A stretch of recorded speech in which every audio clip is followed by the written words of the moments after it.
your choice, man, but I've been Jolene.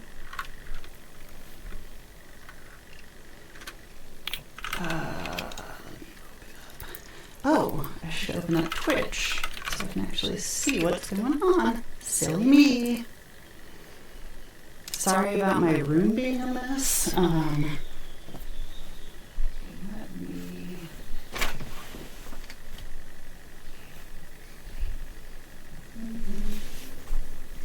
We're just gonna pretend that it's very clean.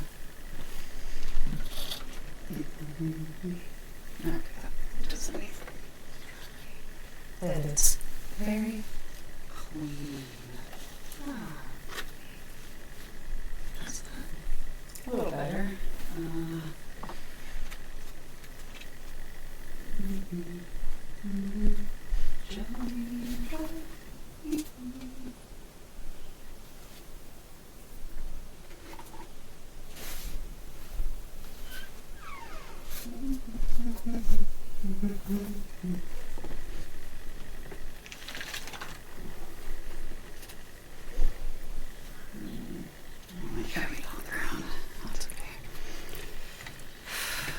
Ooh.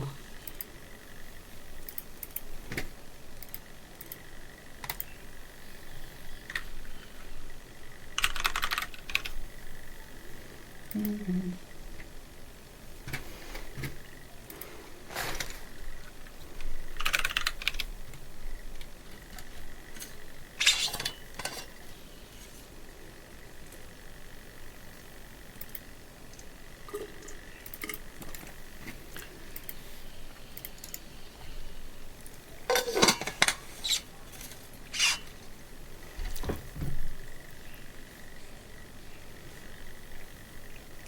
What did I put? That goddamn shit. Look at that thing. God, not keep it together.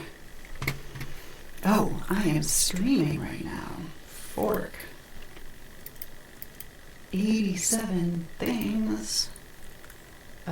Create your dashboard. I think that's where I go. Oh, I'm live. Manage stream. Okay, zero viewers. Although maybe it's actually more. I'm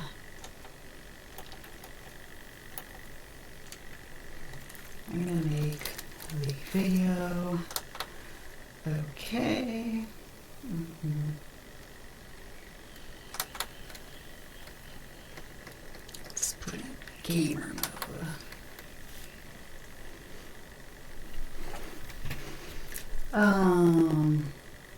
Hello. How is everybody doing today? I'm a little disheveled, I don't know if that's the right word.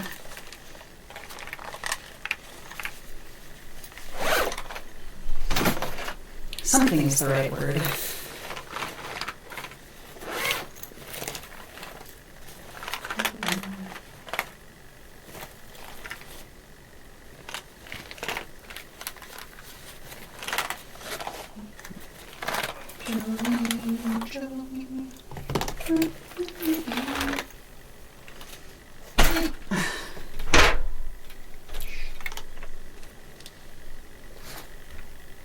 You know it's hard out here for a pimp.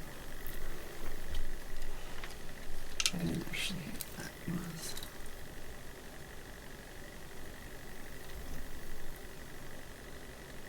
So, today,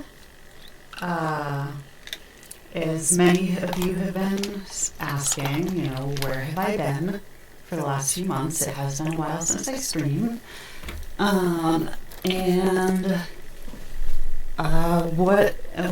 What can I say? I just haven't felt like it. No, I'm joking. I've been kind of wanting to, but I have kind of stopped playing Magic for the most part. Like, not like, hopefully not permanently. More that like I stopped buying like cards.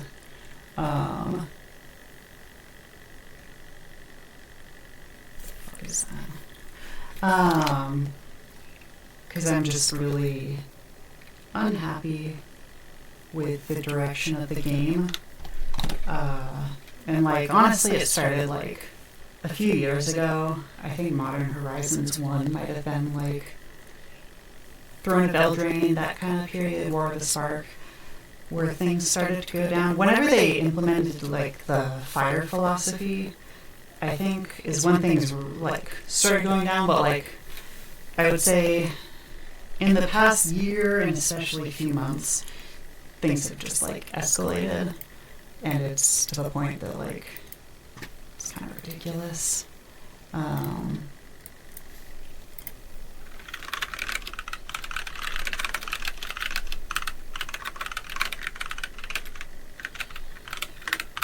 Just a second.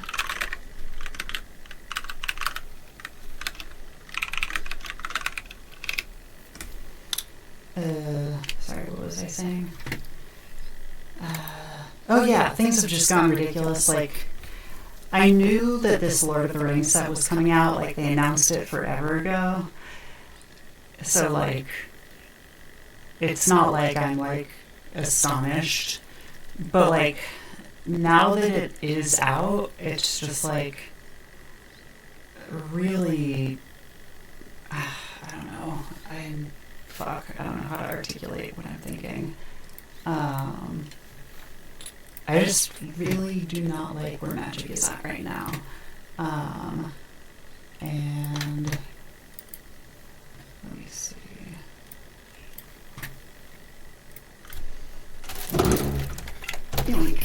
How's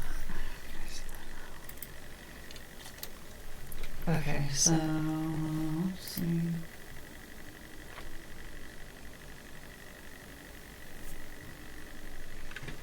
Okay. Let me find what fire philosophy is.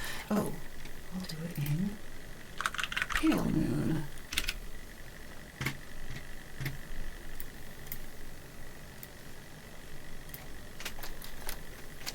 Mm-hmm.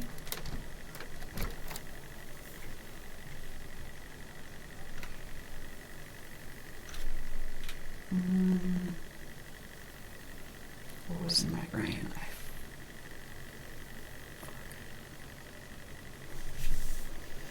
Oh yeah.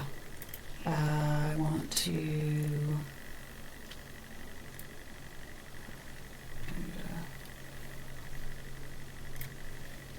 figure my shit out.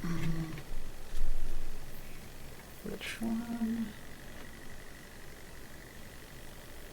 Display.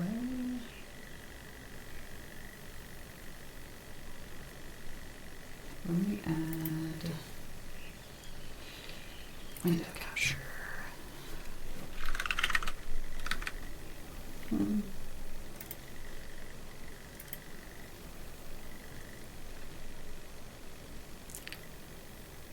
Is there an application capture?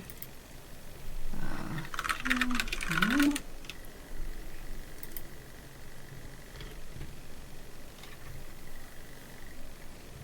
Oh,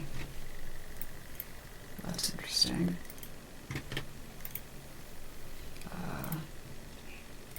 That's not what I meant to do. Sorry, folks.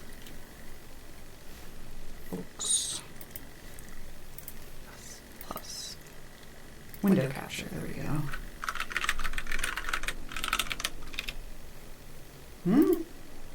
Oh.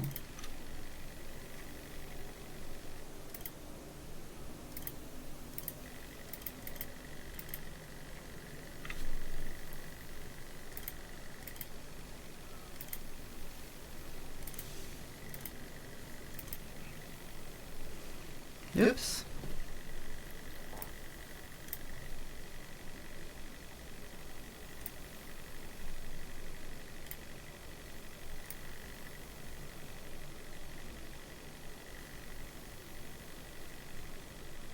You know, you see my mic. Okay. Or do you? I don't know.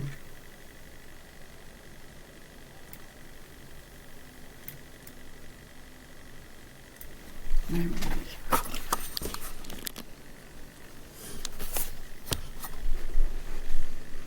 Okay, let's see.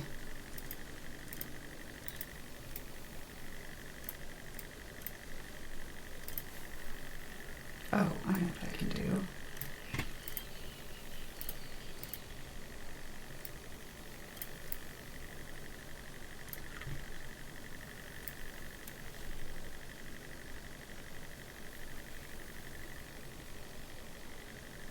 Boom. Okay. I'm just gonna go with that. Okay, sorry. Okay. Wizards of the Coast. Oh, I should post on Twitter. I'm so scatterbrained. I would like to apologize. I know to my large audience, I do have a responsibility, and I fucked up. What can I say? Like, this is me apologizing. Okay, oh yeah.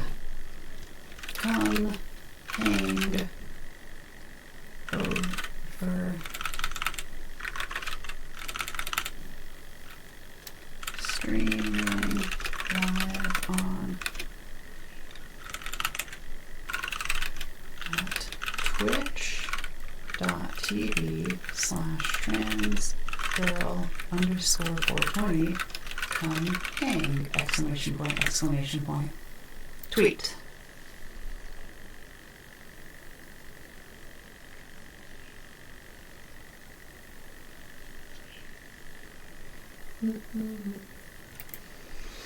Okay, Wizards of the Coast, Fire, Philosophy.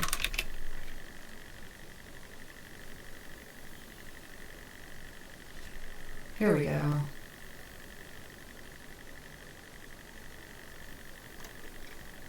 Oh, is this the right one? Nope, that's 2014. Oh, wait.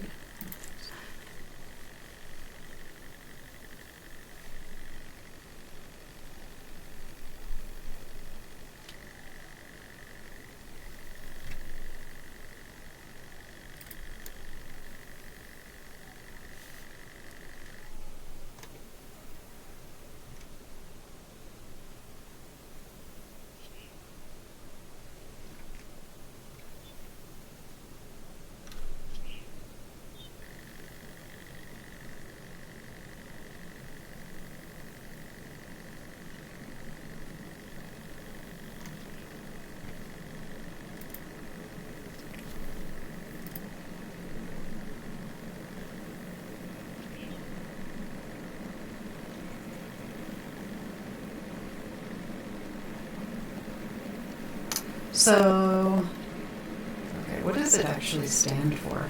Okay, yeah, so here we go. So fire began literally War of the Spark, which, like, well, that explains a lot. So, okay, no, wizards, I don't want things. Okay, what is it? So fire, it's their new philosophy. Aaron Forsyth delivered an impassioned speech to the R&D squad about how we should take things further to generate excitement with our cards. This led to the Fire as an acronym for a new philosophy. Basically, Hasbro was like, you guys need to make fucking double the amount of money.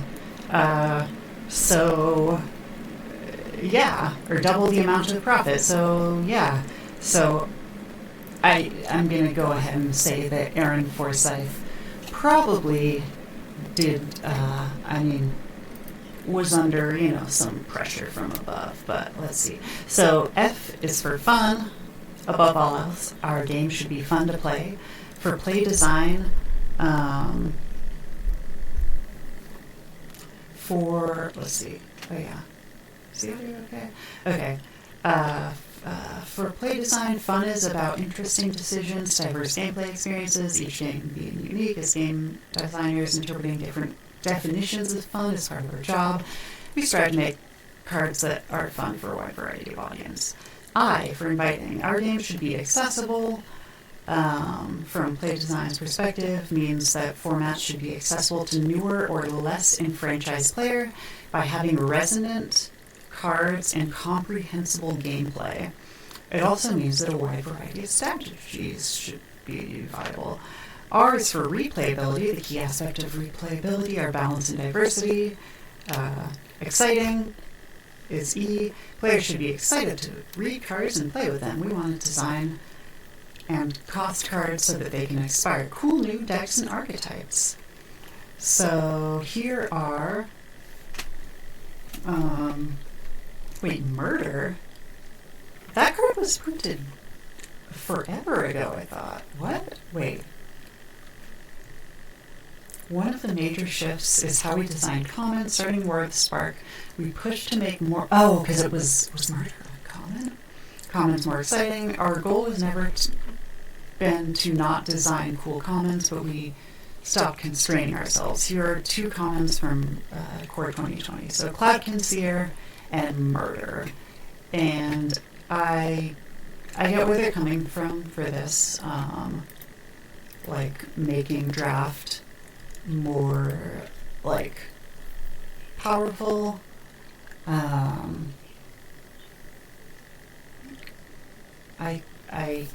understand where they're coming from. These are both pretty great cards. If you know, I don't remember what else was in 2020, but they're probably like among the top commons. I'm pretty sure Murder, maybe Cloud Conceer too, but I think. What else? Scryfall on this one? Oops, nope. Scryfall. Let's check Murder. I typed in Murder. Oh gosh. Okay. Let's see. When was this printed? View all prints. Oh, wait. It was common in 2013. What the fuck are they talking? Okay, it was uncommon Eldritch Moon, common 2019, and then common in 2020. Okay, that's not a good example then. Wizards of the Coast, this was common previously. And then Cloud Conceer, I think that was printed. Conceer. Did they print that previously? Why are there two? Oh, it's one of those from that. Okay, so that was printed directly into 2020. That makes sense.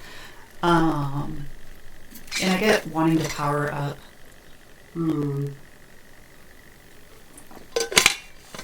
Commons, because that's a good way to like increase the power of like drafts and make it less likely for people to just like completely fuck up a draft and just not be able to build a deck without making it super swingy. Like if there's like really strong rares and mythics that just like if you get them, you win basically. So I think that Cloud Conceer is good design. Raising the Floor, we had a chance to get tap dual lands.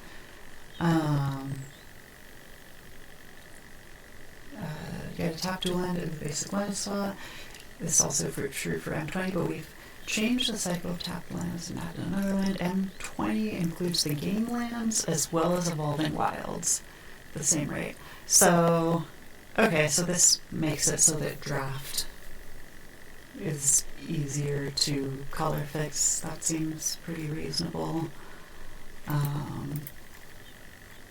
I don't think I drafted M20 really that I can remember, so that's fine. Oh, I really liked these cards. The ones from M15, those uncommons that like are kind of monocolored but like have a allied color ability. I liked those, so I think that's good design. Tomebound Lich. Death Touch lifelink whenever it enters the battlefield or deals combat. What the fuck? Okay. That is fucking psychotic.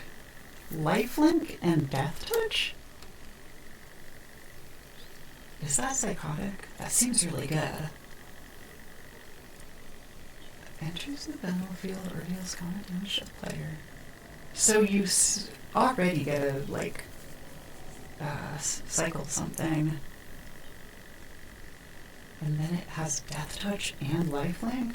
I think, like, comparing it to Shadow Mage Infiltrator, which is, I don't know how to spell, which is like, let's go back to the G art. So it has Fear, and then when it deals combat damage to a player, you may draw a card, and it was at rare, and, it's at, okay, it looks like it's at uncommon and 25, or whatever this is. So,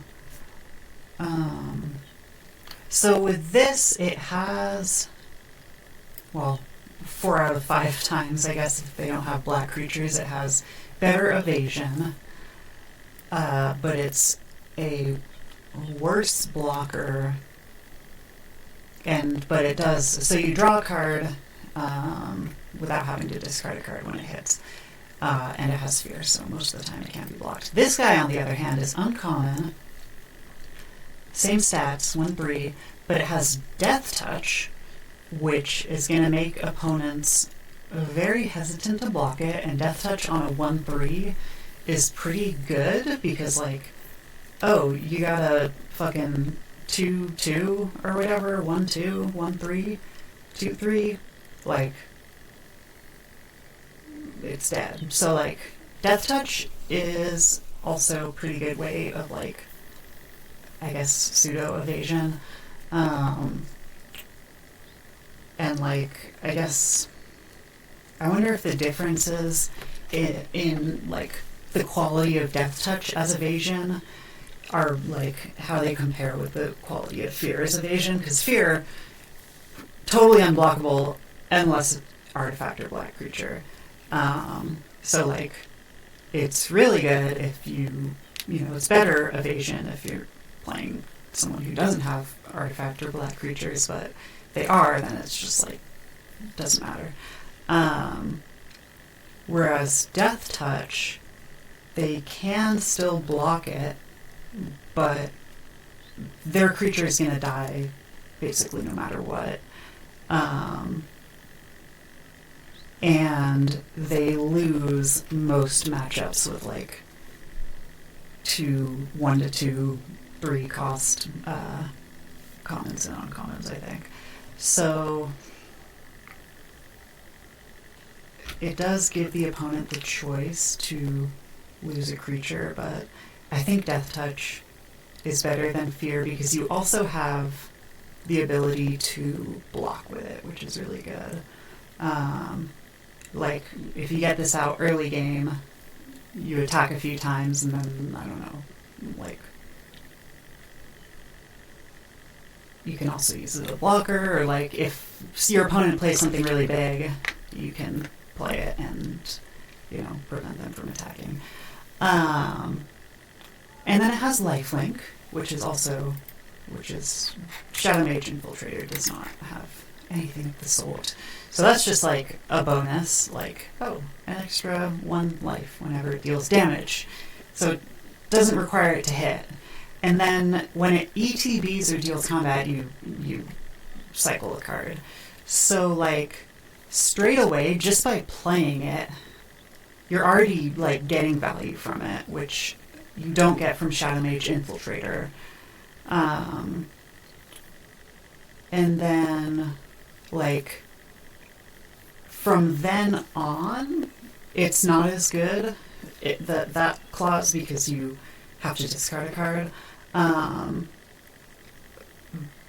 But I think that's, like, I'd rather draw and discard, like, and have that happen right away than have to wait and, like, attack into it. Attack, like, to be able to get the value from it. So, like, I feel like this card is fucking, like, insane. I don't know if that's, like, just me. What does this card do again? Like, this card seems, like, insane. So, this is the, like, I don't know. How do you play, like, I guess removal? Like, I'm imagining, like, a draft, like, how is this? This is like a first pick kind of card, I feel like. I'm not like the best at drafting or anything, so like, you know, take everything I say with a grain of salt, but like I feel like we're going from Shadow Mage Infiltrator at rare to a card that's in, I would say most ways, just better at uncommon. Like I remember when in Time Spiral block standard, I don't remember, like watching tournament players, and they would like, one guy, you know, plays Shadow Mage Infiltrator, and then the next turn they play Damnation with that being the only creature on the board, and then they pass the turn, Shadow Mage Infiltrator, then goes around in a Damnation. Like people, like, you use your Damnation on it because that's how freaking good it is. And like maybe in Constructed, he's better.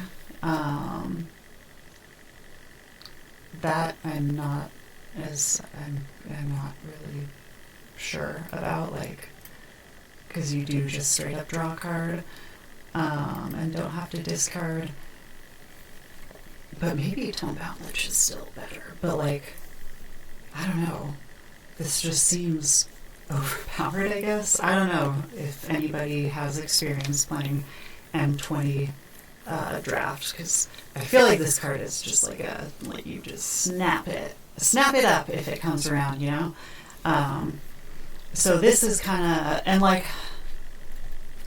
I don't know, Cloud Conceer is like, okay, that's really good. It's common 2/1 flying draw card, like that's really good. Like feels like a good card, but this guy, like, there's just too many things. Like it reminds me of Ragavan, you know. Ragavan has 3, like, already it's like a Jackal Pup with no downside, which is like still kind of crazy to me, that like, but like, you know, I'm stuck in the past, so whatever. But like the fact that, like, you know, Ragavan has 3 positive abilities, it's like, why is that necessary? Like, Tomebound Lich is like 3 really good abilities. Like, I mean, Lifelink is definitely the least good, but like, maybe why does it need Lifelink? You know, like it's blue black. Like, just like Lifelink is more of a white black ability. Like, it just doesn't need Lifelink. So this is the kind of card that I think is like overpowered. Because it's just like, it's so hard to kill. So, yeah.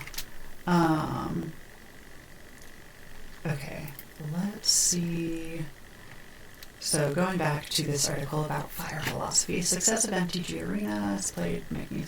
I'm down with like a stronger limited format and like fewer commons that just like are completely useless. Like that is good. However, in this one they say that the I is for inviting. The game should be accessible to many people. Okay, let's go ahead and let's run an advanced search. Come on, you can do it. Yalla, yalla. Mushkila. Okay, there we go. Let's go to sets. Kamigawa Neon Dynasty. And let's do... Is there... Oh, no. Sets... Oh, here we go. Let's see the commons. I might be wrong about this, but I feel like this is gonna, like, be the opposite of what they said. So, okay, let's see the commons. So, like, whenever non-token modified creature so these are the commons. So, like, if we're talking accessibility, like, you want these to be, like, chill. Like, I don't think they make vanilla creatures anymore, like, which is, I don't know, whatever, but like this card ward, equipped creature has 2+1 and has ward, and then reconfigure 4. Like I don't even remember. Okay, that's not true. I do know what reconfigure does, but like that's not making the game more accessible. That's like 2 keyword abilities, one of which is like totally new to this set. And like it's not just that, like a freaking saga at common seems like, I don't know, to me like a little not the most inclusive or whatever, inviting. Careful cultivation. Oh, I like the art for careful cultivation. Like there seem to be so many commons with like more than one ability, if that makes sense. Like here, let's see, experimental synthesizer. When it enters or leaves, exile the top card of your library, you can play it that turn, and then you can sack it to create a samurai. I don't know, does that, I feel like that should be uncommon, but like I don't know. Oh, nice. You liked it. Okay.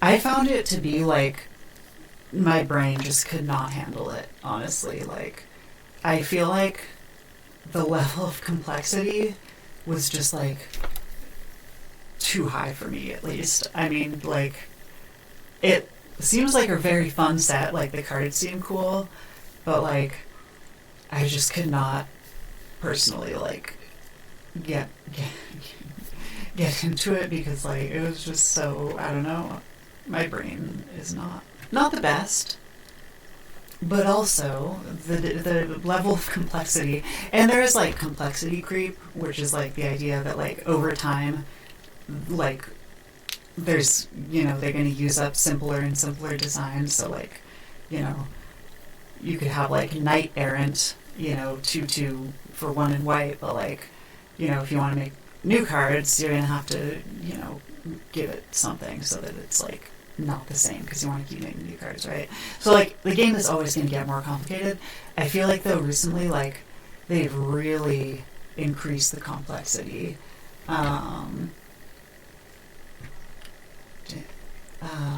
Yeah, I feel like with Kamigawa, like you'd kind of have to play it a lot. Like I'm not like a draft aficionado or whatever, so like this is totally just my opinion, but like it was just like too much for me to handle. And I think the problem is that like now that they're doing single sets, like instead of like the block structure, like big small like in a block, I feel a lot less motivated to learn a set, because it's just gonna like completely rotate out in a couple months or whatever. Like, I mean, some people probably can just like pick up a set really quickly, but like for me, I really have to like, it takes a lot of time. So like by the time I'm like finally comfortable with it, it's like, oh, and the new set has come around, so you know, gotta completely learn. And what I really liked about the block set, even though I'm like oh, back in my day, you know, I do agree that having blocks be made of only 2 sets is better than having them 3 sets. That's totally agree with that.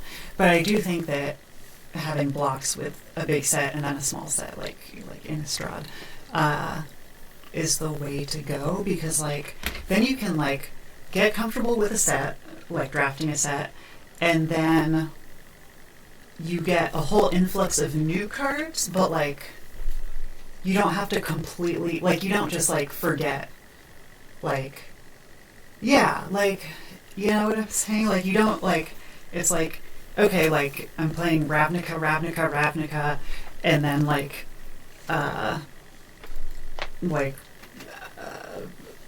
and then, you know, Ravnica Guild Pact, and it's like, and then Ravnica Guild Pact Ascension, right? So like, if I learn Ravnica, like I can use that knowledge for like a whole year, if that makes sense. Like I can like, it's not like suddenly like everything is different. You know, it's like, okay, now I have to like learn gate crash or not guild pact or gate crash depending on what's we're talking about. But oh, actually, I think gate crash and disregard gate crash. They had a totally different set style. But it's like now I learn gate crash. It's like a smaller set, so it's not as much to learn, but it still keeps the you know, draft environment interesting. And like, so you're getting new stuff, but you don't have to just like completely restructure what you're thinking of.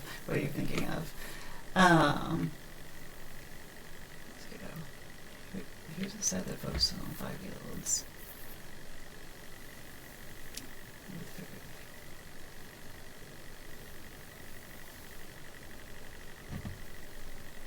Oh, with Return to Ravnica, yeah.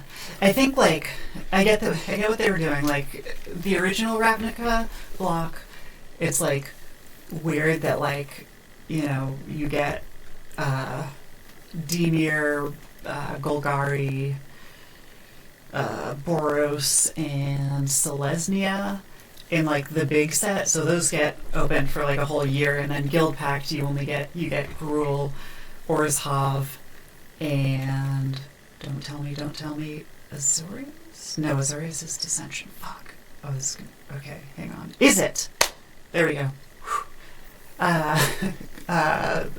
Orzhov, Boros, and Is it for like half of that, and then for Dissension you get Azorius, blah blah blah, fuck, Rakdos, and what am I forgetting? Oh, Rakdos and Simic. Yeah, there we go. So like for Simic, if you're like, oh, I love Simic, it's like, oh shit, I only get like 3 months with Simic, and like there's like way less cards. So it's like this weird thing. So like I get with like Gate Crash and like Ravnica, it's like, okay, all of the guilds get the same number of cards relatively. But like, is 5 guilds too much for a set? I don't know, maybe not. No, I don't think so. I'm just like hypothesizing. But fuck, I don't remember how Return to Ravnica was drafted. It's been so long. Like if they were drafted together or not. Like for some reason I feel like it was like Ravnica, and then Return, and then Gate Crash. I might have. I don't remember. It's a long time ago. But so like I think that, you know, it's an improvement. And then what was the most recent one? Like it was the new fuck. I think it was the same thing with like 5 and 5 again, just without Dragon's Maze. Dragon's Maze was a very confusing set.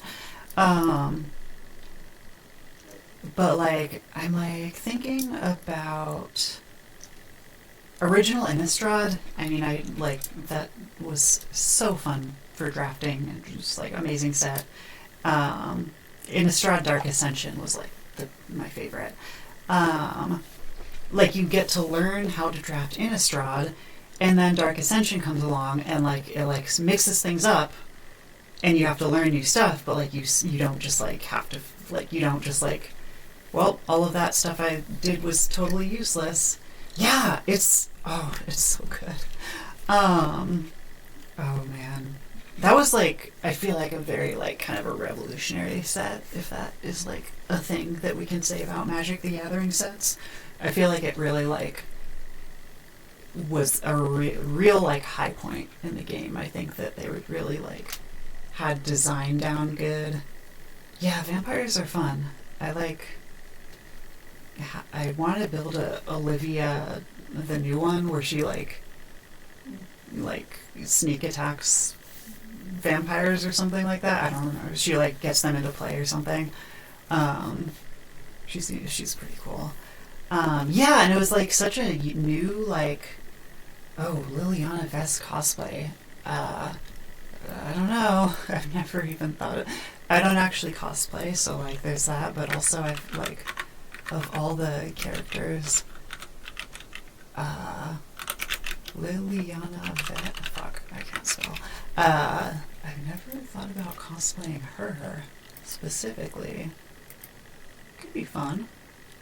She does have a hat thing though, and I just don't do hats. It's because my hair. Fuck, who would I cosplay?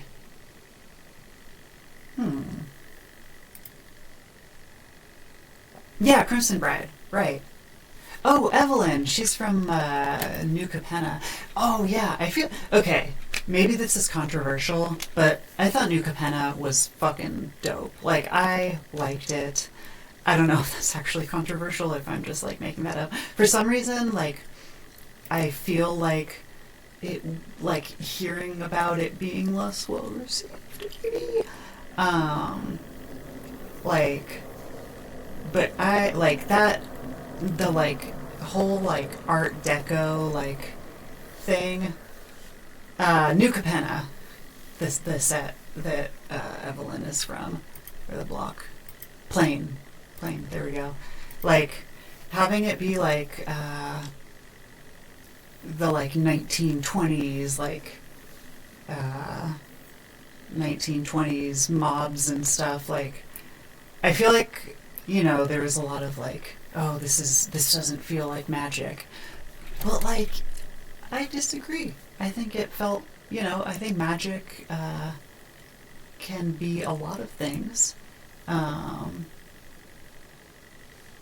Yeah, totally. That's fair. I don't think I drafted New Capenna very many times, so like this is more like just like the flavor and like the cards, I guess. Definitely like the flavor. In terms of flavor, like I fucking think New Capenna is so sick. It's like so. I really like how Wizards like a lot of fantasy and like including magic for like a long time was just like this kind of traditional like Lord of the Rings type. Oh, whoa, that's actually really cool. That sounds fun. What's it called? Oh yeah, like traditional like kind of European fantasy, if that makes sense. Like Lord of the Rings, kind of like medieval fantasy, I guess. I feel like that's a thing. But then like I like that they right, like, and like who would even like, I would never have, if I'm like designing like a fantasy world, like I would never come up with that, but it's amazing. Like fucking 1920s like mafia shit, like Al Capone fucking shit, like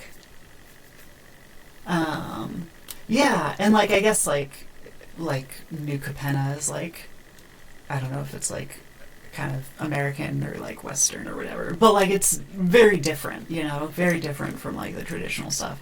And I think that's like, I think Wizards is very good at doing that. Like original Mirrodin, that's like a whole new kind of like take that felt very different and like still like it all feels very like magic, but like the like, yeah, oh man, okay, this is making me want to go through and like list of Magic the Gathering sets. The Wing Slug. That's one problem I had with the Wings. I don't know if you watched. They gave all the various British accents in the. Oh, I did not see that. Hang on. WINX. I do like fairies though.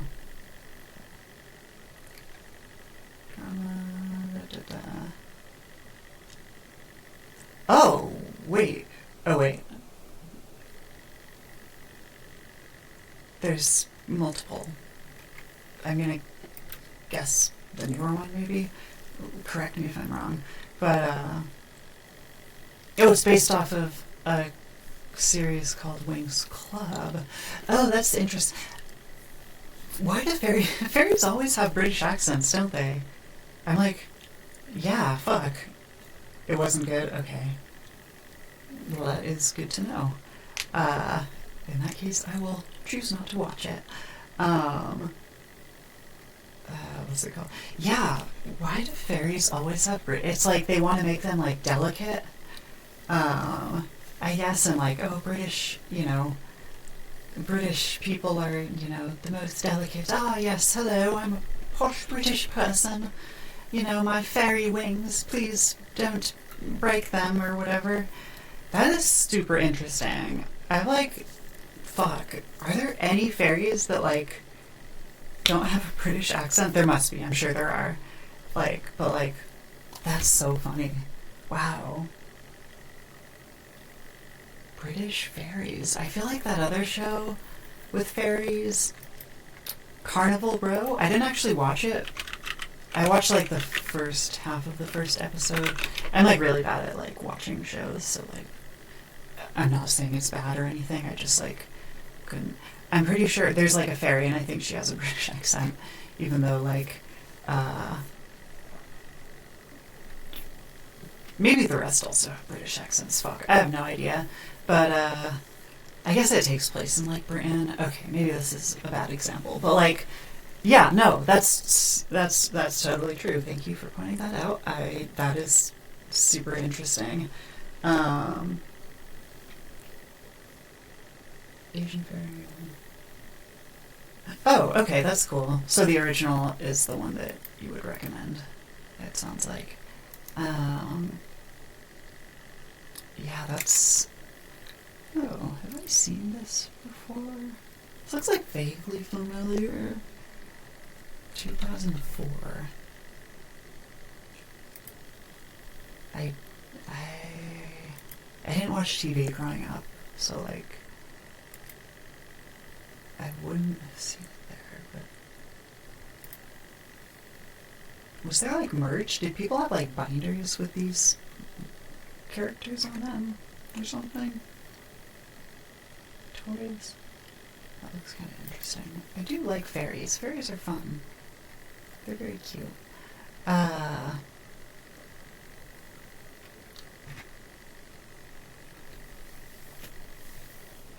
Okay, cool. I forgot what I was saying. But, yeah, totally. Like, your fantasy is very European. And, like, oh, yeah. The art, the character, the cards. It's, okay, let's just, like, okay. Set,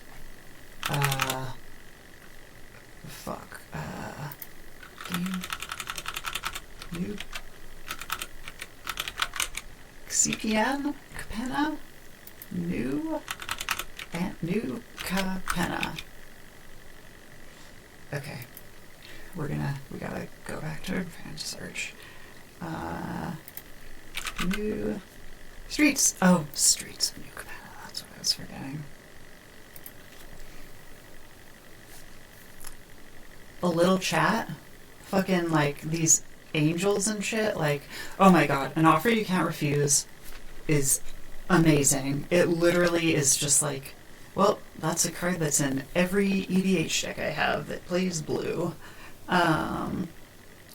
Like, it has, like, there's definitely, like, similarities to Ravnica in that it's, like, what's it called? It's, like, based in a city, but, like, they made it, like, very distinct. Like, Ravnica, like, I love Ravnica, obviously. Everybody, who doesn't love Ravnica? But it is, like, even, it's, like, a city, but it's, like, kind of a European, like, city, if that makes sense.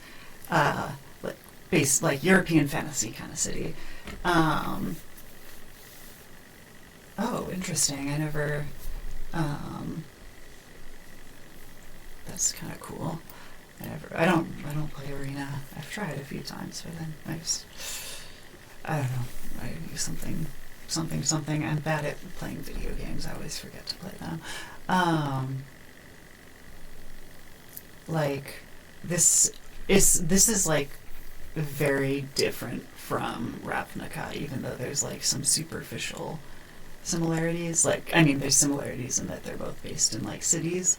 Like, oh man, like, it's definitely a more like specific environment. Like, it's very much like a it's kind of like, it's like having like a whole set for like that was, or a plane that was just like Rakdos or something, but like all colors somehow, if that makes sense. Does that make sense? Like New Capenna could be like style of cards could, I feel like, maybe like a blue black guild, but like it's extended out into like a whole plane. I don't know if I'm making any sense. Oh, I should check that out. Daring Escape. Ooh, first strike. A dapper shield mate. Oh, she is very dapper. Look at that nice hairdo. What's it called? Darling of... This card is fucking so good. I love it. Ooh, Jaxus the Troublemaker. I really want to do something with this card. I feel like I put it, them, him, her, it, them in one of my decks. But I don't remember. My Garnet deck, maybe. Jetmir, Nexus of Rebels. I like how they, like, made this plane, like, because, like, you wouldn't normally think of, like, the Mafia as being, like, Naya or something, but I think they got it right, like, having that be, like, the party guild. Like, they really, like, I feel like they nailed the, like, identities, I guess. Like, they're maybe not quite as distinctive as the Ravnica ones, but, like, compared to... Okay, let's compare it to Alara, or, like, Tarkir, or Ikoria. Do these guilds... What's the word for guild? Shards? Like, do they have as distinct an identity as, like, the Alara ones did? I played a lot of, like, Alara, so, like, I feel like, in my mind, like, I'm like, oh yeah, each is very different. But I feel like they did a good job. Like, it doesn't feel like, I don't know what I'm saying, just like a mash of things that are all kind of breaking the color pie or whatever. I don't know. Also, Obnixilis is cool. Nimble Larcenist. Oh, right, I was looking for Mr. something. Mr. Orfeo? Where are you? Did I pass you? Mr. Orfeo the Boulder. 1. Black, red, green. For 2/4 legendary Rhino Warrior. Whenever you attack double target creatures, attack target creatures power until end of turn. Okay, well, once he was jumped by a dozen Maestro agents, you can still see their imprints in the pavement if you know where to look. That is terrifying. I would not want to get in a fight with a freaking rhino. Mob Nixilis. That's actually... Okay, that's funny. Mob Nixilis. It's very clever. I don't know if you thought of that, but I'm gonna give you credit for it. You're very funny. Oh yeah, okay. Yeah, very much like a flavor, good, like, flavor set. Right. Okay, now that I'm, like, thinking about it, Magic has, like, a lot of it is, like, kind of Eurocentric fantasy, but, like, they've always been kind of good at, like, breaking away from that, too. Like, I'm thinking of, release date. Can we order by release date? Okay, let's ignore the core sets. I mean, the first set, actually, now that I'm, like, thinking about it, was based on Arabian Nights. Alpha Layla Walayla. Alpha Layla Walayla. 1001 Nights. So, like, straight up, off the bat, they like started with like, more of a Middle Eastern kind of thing. And then, let's see, Antiquities was also actually not, yeah, now that I'm thinking about it, like, they're like, all of the sets have a very distinct identity that's not necessarily like Legends. Maybe it's like Antiquities is like, I guess, closer to European than Arabian Nights, but it's still like, it's like machines and stuff, so it's still pretty distinct. Legends, I feel like that set was a freaking mess, but I feel like that's where we get kind of closer. But even still, like, a lot of the cards in it, like, were pretty, like, a lot of the legendary creatures are pretty, like, distinctive. The Dark, I have a soft spot for the Dark because I used to read the Magic books as a little child, and the Dark, The Gathering Dark by Jeff Grubb, it was my favorite book. I'm sure if I read it now, I'd be like, oh god, the writing is very bad. Maybe the writing is great. I shouldn't just make these assumptions. But The Dark was really cool. Like, it was kind of based on, like, a lot of it was like a repressive church, kind of, if that makes sense. Like, I guess, like, based on the Dark Ages, in a way, like a fantasy kind of, like, understanding of them, where, like, knowledge is, like, forbidden, and, the church has total power and, like, tries to squash, any magic there could be. I really like the Dark. Oh, so good. Fallen Empires. Let's just get past Ice Age. That's probably the closest now to European, like just a traditional European fantasy. But like, it even like Ice Age, like it's not even like that. Like it's like an Ice Age. Like that's still like very like unique. I feel like Homelands we're just gonna ignore. Alliances was kind of an extension of Ice Age, so I guess that's like more like just like traditional fantasy. But I kind of feel like since they're like the same block, like kind of connected, even though like in Alliances like the Ice Age is over. But so that's okay, that's close. Okay, and then this is what like I was thinking, like Mirage, like this is like super like not what I would normally expect from like a fantasy game company to make, like here in the US or whatever. Like it's like West African fantasy more, and like that was like one of the super early sets, like 1996. The game had been around for less than 3 years, and like they're already just going straight into that before they've even really had just like a basic traditional European style fantasy. Visions is also kind of like Mirage. Visions is a weird set. But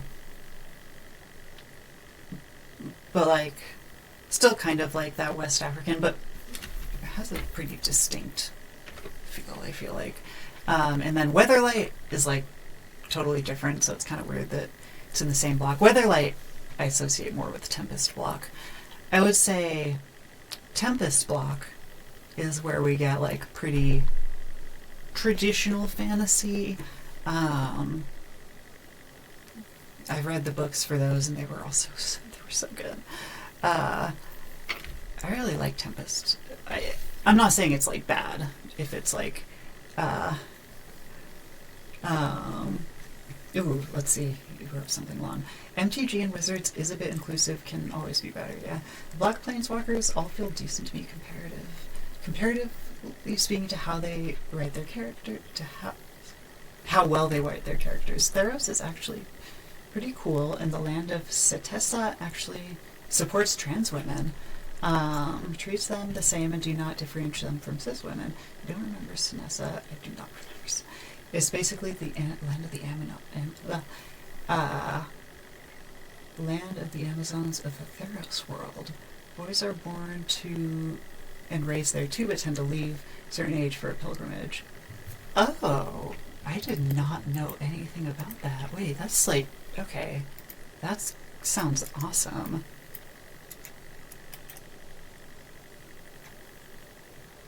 Oh, magic Theros. Let's do Theros.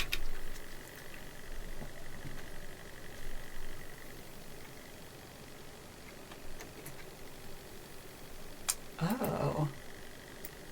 Wow, okay, I feel like I totally missed this. This was, I assume, an original Theros, right? Setessa is the favored polis of Karametra. That makes sense. Buildings blend perfectly into forest. Setessa is unique in that few of its adult residents are men. Women comprise the bulk of the population, holding almost all leadership and carrying out most of the work. Men are few and far between, mostly performing roles. Children run freely around the polis. They're so important that Setessa's people take and abandon children from all over Theros. That's cool. From a bird's eye view, it resembles a tree, which radiates outwards to the temple. Oh, so it's the white-green. The white-green one, right? Yeah, Karametra always seemed really cool as like a card. Swaths of forest, blah, blah, blah. It's also bordered by a high ridge whose inhabitants have carved into its shelves for orchards.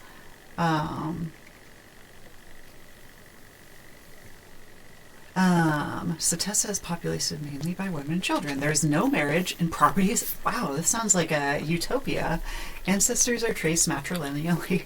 For the inhabitants of Setessa, the welfare of children is paramount. Karametra, god of orphans, and abandoned children are brought from outside to be raised by the polis. The children of Setessa are called Arkuli, little bears, and are held highest esteem. Children are welcome from everywhere, from the temple to the training grounds. There are men in Setessa, but most live near Amatrophon, a menagerie at the end of the polis. At a young age, men are encouraged to peregrinate, a practice of wandering and seeking a home beyond that of their mothers. It is believed that women become heroes through martial training, while men become heroes by finding their own way in the world. Wow, that is super interesting. Wow, I had no idea Theros was this deep. Fuck. Honors, each honoring Nyalia's seasons, various gods, Summer Nexus. Oh, Karametra speaks. Oh, they have a tumultuous relationship, but they're speaking as sisters. Aw, that's so nice. Nyalia's worship here. S's was your own games. Wow. Boral Market. Open air market. That's so cool. Oh, here's wait, so you said something, there's like trans women? I want to find about that. That sounds cool. Setessa. Is this like an analogy for Lesbos? And like Sappho's or whatever? Or the Amazons. Oh yeah, you mentioned the Amazons. Trans women, Setessa. A trans woman is crowned in the Netherlands. Oh my gosh. That's not what I was looking for. Theros.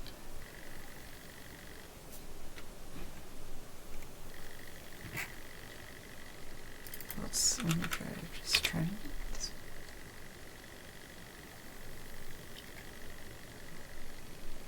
Okay, well, I'm not seeing it, but let me know if you see it. That's pretty cool. Oh, and so I guess if they're like trans men, they probably go like wandering. Wow, that is so cool. That's like, wow. I'm into it. I would live there. That would be so nice if like trans women weren't treated any differently than cis women. Um, that would be so chill. Oh, it's in the Theros book. Oh shit, I should get that. Because I like the, or wait, not the book. I have all the art books. I don't know if that's, I guess that's probably different. Oh no, it's not. Is it loading? Copy. Let me try it in a different browser. Gazo.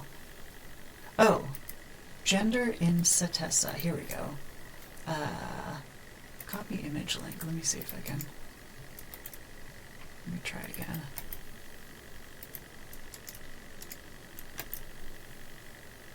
Oh, here we go. Okay. Here we go. Satessans believe that women become heroes through martial exploits, while men do so by finding their own way in the world. As a result, the polis is populated mostly by women and children. When young men reach the age of 14, their rites of passage culminate in a journey called peregrination, where they wander the world until they find a new place to call home. The few men who reside permanently in Satessa live in Amotrophon, training and caring for the animals there. Some of these men never peregrinated, but others left and then returned to Satessa. The women of Polis form a tight-knit community where property is held in common. There is no marriage, and ancestry is traced matrilinearly. Despite the very different roles played by men and women, Satessans are flexible when it comes to an individual's place of structure. Some men set out on peregrination after spending a number of years identified as women, and some women return from peregrination or never undertake it after a period of realization. Oh, that's cool. Some people move fluidly between roles, and a few choose a special role that Satessans view as standing outside the dichotomy of gender, living in Ophis Tower. The warriors of Ophis Tower are martially trained as women but wander the world as men do. They gather information for the ruling council, search out routes for peregrination, including identifying sympathetic individuals and households who will mentor young men at the start of their journeys, and rescue lost and abandoned children from other communities, bringing them back to Satessa. Wow, that is so cool. Like, I mean, I guess I'm like, not in support of, in theory, not in support of gender roles or whatever, but like, that's not how things are. So like, I'm not gonna complain, but like, wow, that is super cool. Dang, I had no idea. Fuck, and I thought that Tarkir was where the only trans person was in Magic or whatever. No way. That is so freaking cool. You just blew my mind. That's like amazing. I'm like, I had no idea that that was like a thing. Magic the Gathering Theros art book? Damn, I should have gotten this when it was at the store. I feel like the comic store I used to work at probably has it. Ooh, I like Omen Speaker. Ooh, and Karametra's Acolyte. Oh, I would want to be Karametra's Acolyte. I could cosplay as Karametra's Acolyte. Oh, that's okay. There we go. Cosplay idea. A Satessan.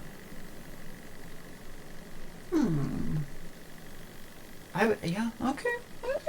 All right, Dan Scott, making your citizen women. A minority via race, so I noticed like. Yeah, totally. That's cool. Can I ask what race you are, if you're comfortable telling me?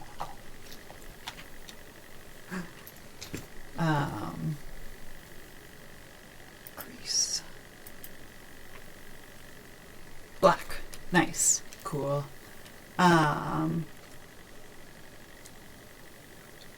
What's it called? Reapplying. Are you from the States? The U.S., United States, America? Yeah, totally. I agree, though. It is nice. Yeah, I feel like... Okay, cool. Nice. Me too. Well, I was, born here. What's it called? Oh, yeah, representation. I feel like, I guess Greek people feel represented by... But, like, I feel like there's, like, a lot of people who, like... Maybe this is more, like, people, like, you know, like, in far left spaces who, like, kind of make fun of, like, representation being, like, something important. Like, it's, like, representation matters, but, like, also it's, like, you know, it's not a huge deal or whatever. Like, it's... But, like, I think it is really important. Like, I guess, if that makes sense. Like, I get that it's not, like... Like, some people kind of, like, make it... Not like a joke. I don't know how to say that. But, like, kind of, like... You know, like, when someone's only understanding of, like minority status or whatever is like, oh, they just need more representation. Like, obviously that's, like, super flawed. However, I think that, like, I don't know, it's, like, super, like, helpful, like, from more of, like, a emotion, like, personal standpoint. Like, it's not like, okay, you know, we have a representation of someone, so, like, you know, it's not gonna, like, change society, but I think it's, like, you know, going to... I think it's very impactful on, like, individuals, and, like, I guess a lot of leftists are like, individuals are, you know, doesn't matter, so, like, that doesn't matter, but, like, I guess, you know, I am, as an American, I definitely, like, I think that we have a really toxic culture of our, like, toxic individualism. However, I do tend towards, like, that, like, mindset and philosophy, just, I think, from our culture. And so I think that, like, empowering individuals is still very chill. Like, yeah, I've always, like, had, I mean, I guess because of that, like, why am I just typing Arabian? Like, Arabian Nights always, like, I don't know. I like it, I guess. I don't know what I'm saying. I've always wanted a copy of Library of Alexandria. And, like, okay, like, okay, here we go. Representation doesn't matter when you can turn yourself. People have yes, totally. Okay, like, woke when they don't understand what it means. Adding a trans one, oh, they're going woke. People outside, I don't mind a female character so long as she's done right. Yeah, totally. Like, I feel like it's, like, a, like, it's,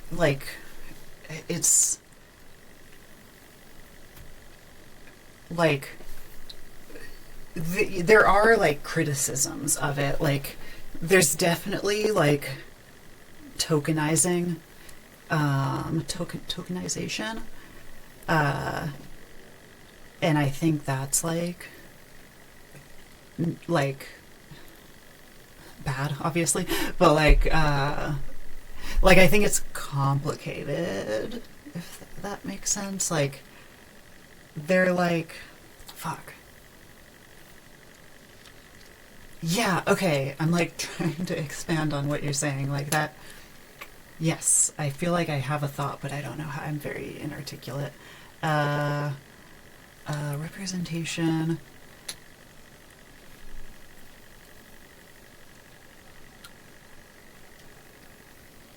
Bro, I have no idea how we don't get to decide. Oh, for sure. Yeah, totally. Like, yeah, okay. I think, yeah, I agree. Like, it's one thing to be like a white person and be like, oh, there shouldn't be a black character in there because blah, blah, blah, woke or whatever. And it's another thing to like be black and criticize like the way that they're like tokenized or like stereotyped or whatever. Like, and like, I feel like they're, oh man, yeah, oh fuck, so many thoughts. Yeah, like, if I see a movie, okay, I guess for like trans women, I see a movie with a trans character in it, it can definitely go both ways. Like, like, very much so. I feel like, because there's all those movies with trans women and they like have like cisgender men playing them, which is like fucking psychotic in my opinion. But then like also like when they have,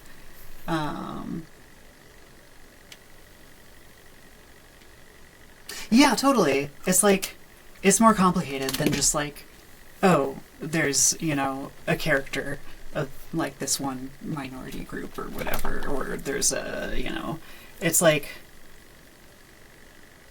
I feel like the right, or like racists and transphobes and shit, the anti-woke people have like taken the like language of like tokenization, like, or the criticism of tokenization, and just like use that as like a way to be like, oh, they're only putting, you know, them in because they want to appease, you know, the woke people or whatever.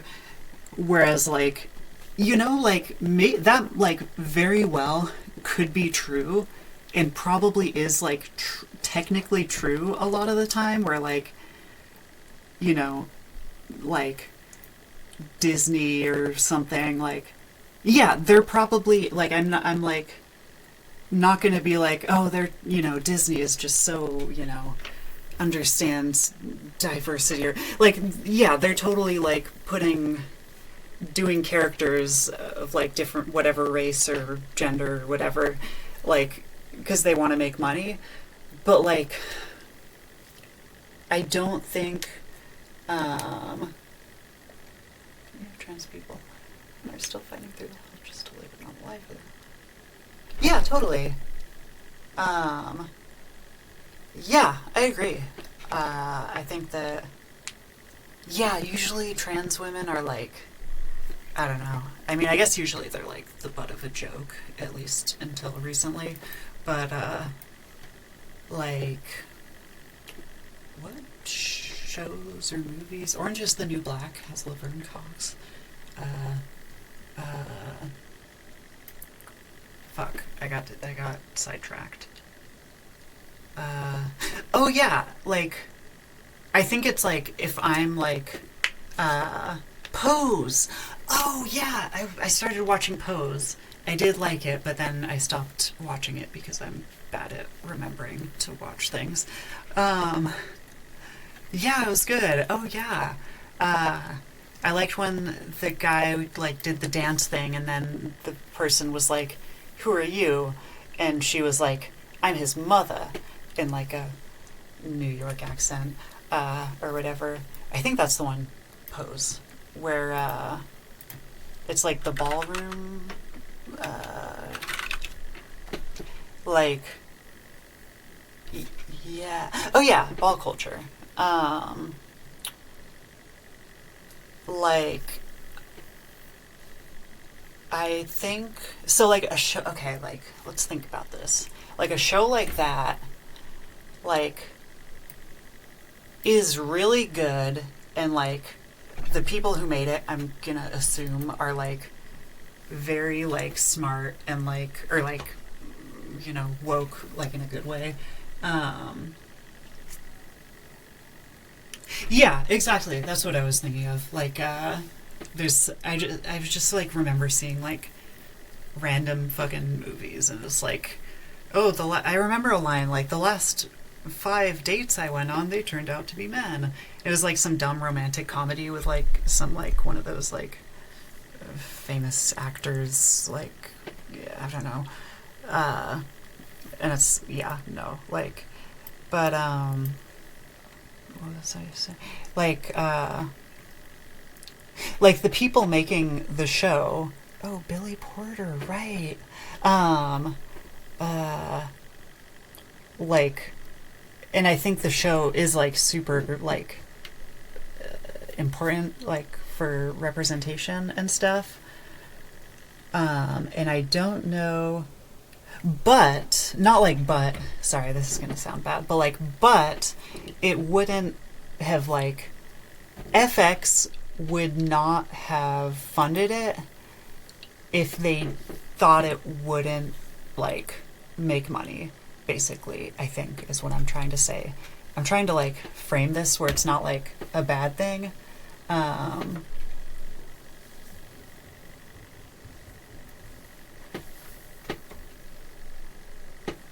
Yeah, totally. Oh yeah. I agree. Thank you. Very good point. So like I feel like like it's like one thing to be like, you know, pointing out like, oh, I don't know actually how the pose got created, but like I'm assuming FX is like a huge Fox Extended. Yeah, there we go. It's like a Fox News thing. Oh, it's a subsidiary of Disney. There we go. Perfect. It's so Disney is on the top. So like Disney would not have made this if like they didn't think that it would make them money. So like the show is good, but I'm not gonna give Disney credit, because like for them it is about like, you know, we're gonna have the token show so that all the, you know, queer people watch it, you know, like, so like, however, the show is still like really good as like representation. Like, so there's nuance. There we go. Whereas I think people, yeah, people on the right are just like, take the idea that like, you know, Disney is, you know, funding this show because they want to make money, and make that like the whole thing without even like kind of thinking about like what that means, where it's just like, oh, Disney just wants to, you know, seem woke or whatever. And it's like, that could very well be true. You know, Disney probably wants to seem progressive and like inclusive and stuff. But like the way that you're like the right person on the right is like coming at it is like, they're just trying to be racist or transphobic. Like they're not actually interested in like why, you know, why Disney might be doing this or like what, you know, and like they also really contradict themselves, because they're like, oh, they're just doing it to yeah, I really liked that one actress or actor, I don't know what the gender gender neutral term, actor. Oh, whoops, wow. I went to pose and then it came up with just poses. That's funny. That was not intentional.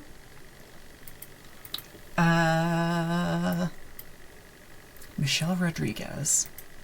She sounds familiar. Or they sound familiar. Rodriguez. Let's see. Oh, yeah, I think so. Who was she? Wait.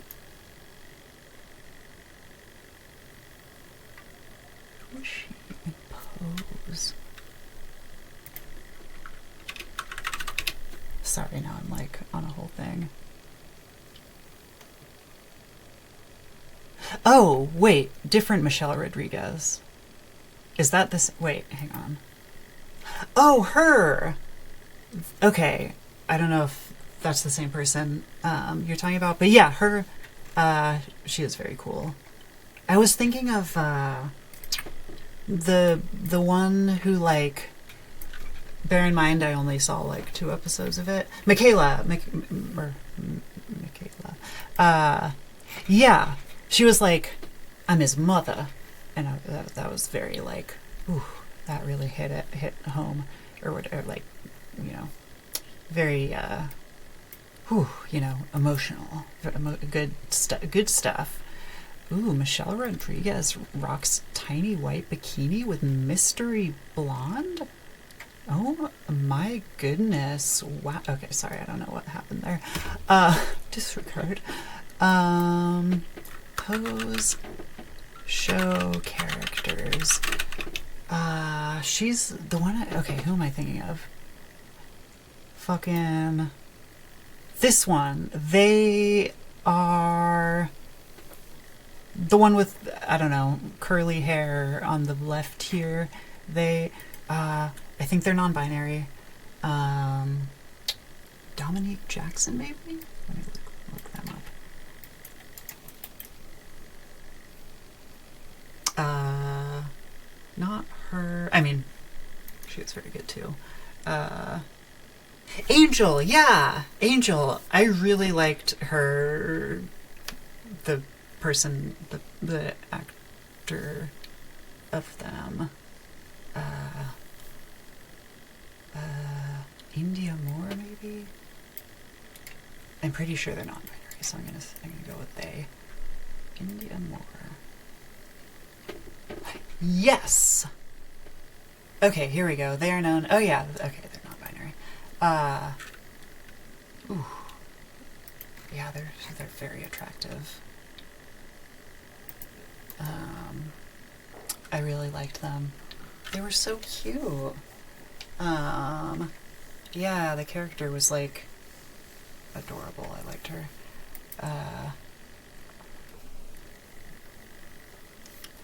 But yeah, I don't know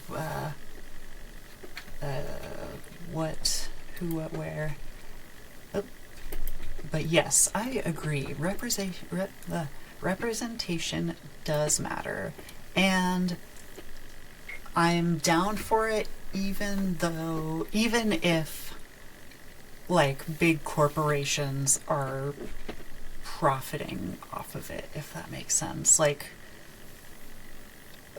it sucks that that's like how things are, but I don't want corporations to just like make shows with like just white people. Obviously nobody, okay, some people want that, but like hopefully many people don't want that, let's say, just because like it means they won't like be exploiting like minorities, as like not exploiting, I don't know if that's the right word, to like make money. Like I'm like, it's like, it's not great that they're like using us to make money. Like that part is like very cynical. Like I wish it wasn't that way, but like the fact that that's how it happens, like, or that's how it kind of has to happen, like I prefer that over no representation at all. If that makes any sense. I'm sorry, I'm not super articulate, as I said, but yeah. Oh yeah, because we were talking about magic, right? Oh yeah. Arabian Nights. I feel like, well, of course I'm not Magic. Oh my goodness. Okay, so like my longtime followers may know, but I absolutely. Oh, thank you. I do too. They are very enlightening or like interesting, fun. I hate Universes Beyond. Magic the Gathering universe. I absolutely despise it. I refuse to play with the cards. It's like that's just like my opinion or whatever. But like, fuck, where am I going with this? Oh yeah, someone on Twitter was like, oh, they were trying to like do like a gotcha people who don't like Universes Beyond, and it's like, okay, first of all, that's just like how I feel. Like, it's not like, yeah, the crossovers with like Lord of the Rings. Like, I personally like, I don't want to. I personally just absolutely like. I don't like. I'm trying to not be like. I don't want to be like in like a oh, you know, like I don't like. I'm not saying like. I'm not saying other people shouldn't like them. Like, personally though, I think that it is really like. It's not the same game. I guess it feels like part of what I love about Magic is like the like storytelling and stuff, and like I just like having, you know, Gandalf and like Transformers, like even though it's like mechanically still the same, like you're still playing the same game, it like it doesn't feel the same to me. Like, I know it's not like, you know, I'm not like imagining I'm in like, you know, Theros or Tarkir or whatever, like when I'm playing a game, but like I feel like there is still like an element of immersion to a degree. Yeah, I mean, honestly, like I wish they just wouldn't do it. The way I view it, they're just like selling their cards as advertising space, basically. Like I think that like I think it's pretty like I don't know. Like I think that if they're gonna do it, like I like the stuff that I really, really don't like is like the cards where it's like there's like a Transformers card, but like there's no like Magic the Gathering version. Like I think I would have a lot less of an issue if it was like how they did it with like the Dracula stuff.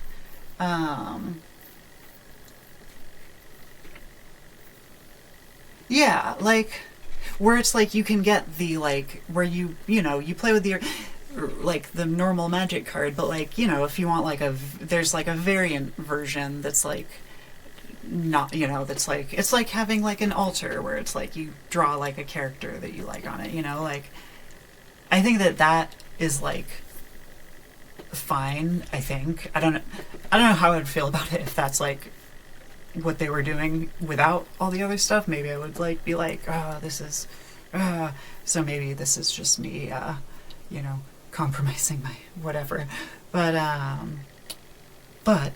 like I wish they would just stick to that, because like I personally like just personally I do not play with like Universes Beyond cards, and like over time it's like I have access to fewer and fewer of the cards, and like I don't want to seem like, oh, I can't, they're not letting me play Magic, and I don't know how to like say this in a way that doesn't sound like me being like, oh, you know, back in my day, or like I don't fuck I'm oh gosh like the game just feels less over time. It's just feeling less and less like what I like Magic. Like, okay, let's like imagine like no value statements. I just like enjoy the game less when it's like has like Warhammer or like other like non-Magic properties, basically. Like I just find it less enjoyable. And since I think what makes me so upset about it, like the reason have so many emotions about it, is that I, you know, have loved playing Magic for like, you know, very long time, and so seeing the game that I loved kind of like turn into this just different thing. Value neutral. Let's keep it value neutral. Just a different thing. You know, it's like very like upsetting for me. I guess if that makes sense. I just and so like I'm never gonna be like, oh, like I refuse to play with someone who like is using Universes Beyond cards. But also like if I'm playing someone, like I'm not gonna like be like, oh, I'm not gonna play you because you're playing with Transformers. But I find that I like have been enjoying the game less and less now that there are more, now that that is more like prolific. It just like, I find that like, it's like, I don't want to be like, I'm so like, okay, let's see, how do I say this? I'm not gonna be like, I don't like, I'm not telling anybody how to play, okay? But if someone is playing like Transformers, like I will genuinely just like not have as much fun. And like, I'm not like trying to not have fun. It's just like part of what I like about the game is like the immersion in this like very unique and like cool world that they've built. And like even like having like Lord of the Rings, you know, it's like, oh, it's also fantasy. Like it just like takes me out of it, I guess. Yeah, I'm trying to say this in a way that doesn't sound like entitled or whatever, but oh yeah, oh right, what was I saying? 1001 Nights. So, context, I don't like Universes Beyond. And then someone on Twitter, I know it's not real life, but like someone on Twitter was like doing like a gotcha, like, oh, you don't like Universes Beyond? Well, then I guess you don't like Arabian Nights, because that's Universes Beyond. And I'm just, I was like, oh boy. And then he was also like, Arabian Nights and Portal 3 Kingdoms. Boom. Checkmate, atheists, or anti-Universes Beyond people. Which I feel like is like just a fundamental misunderstanding of why people don't like Universes Beyond. Like, Arabian Nights was like one of the first sets. Like, Portal 3 Kingdoms was like really early on. Like, I don't mind those because like they were still figuring out the game, like, and like they're like from like so long ago, you know? Like, and there was a point where they literally started like being like, okay, we're gonna stop having non-magic stuff in the game. Like, so that's why they, after Portal 3 Kingdoms, they like didn't have like real world stuff. Like they, like Grizzly Bears was a card and they got rid of Grizzly Bears and did like some other bear. Yeah, like, exactly. Like, I don't, like, it's not like that just isn't the same thing. It's so different. I don't know. But, oh yeah, so I was like very like, I was a little offended, you know, as a proud Arab, I guess, that he was comparing like 1001 Nights, Alfa Layla wa Layla, you know, like this classic novel, because like the set is based off of, or not the novel, like the story, the set is based off of the story, and there's all these like connections and stuff, that he was comparing that to like fucking Stranger Things. I was like, you don't know what the fuck you're talking about, bro. I was so mad. And then he like got all like in like a argument with me, but I was like, oh crap, like I don't actually want to argue, so I kind of just like was like, change the subject and be like, oh yeah, you should, you know, it's a really good book or whatever, story. But man, this specific person, sometimes I go on his Twitter just to like find things to, like, opinions to be mad about, which is probably not the best, but let me see if I can find that tweet. Arabian Nights Universes Beyond. Let's see. Oh, here we go. Boom, found it. Okay. All right. Let's see. Here we go. All the people who hate the idea of universes beyond MTG sets never seem to have any issues with Arabian Nights or Portal 3 Kingdoms. Oh my god. That's like... I'm sorry, that's hilarious. Like, no, I don't want to sign up. Can I see what people wrote? I guess not. Oh, I know. Like... all of the people who hate, I just can't get over that. I like...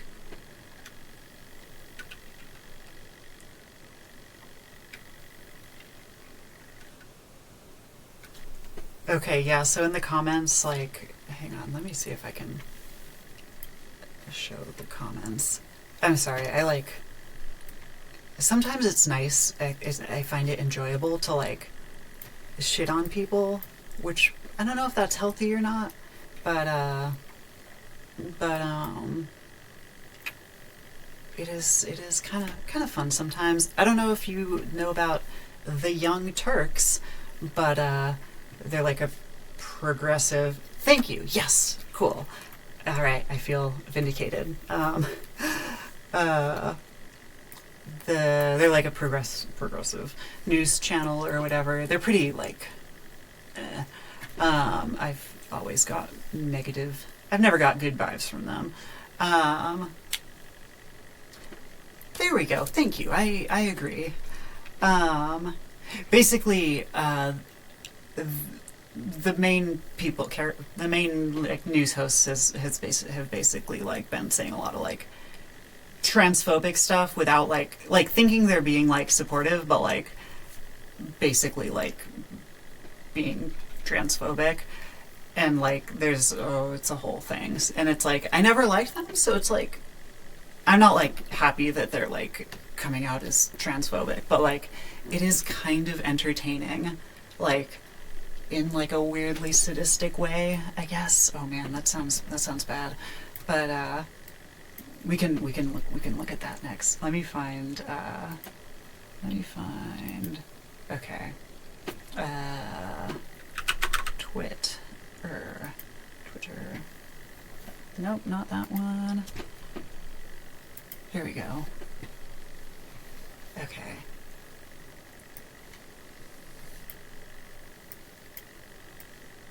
Dang it.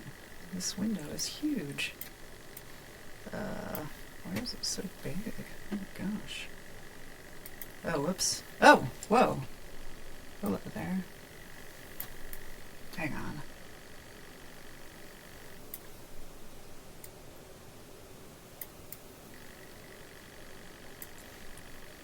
Okay, what did I do? Okay, so all the people who hate Universe Beyond never seem to have any issues with Arabian Nights or Portal Through Kingdoms. I just, like, can't get over that. Like, how stupid that is. Like,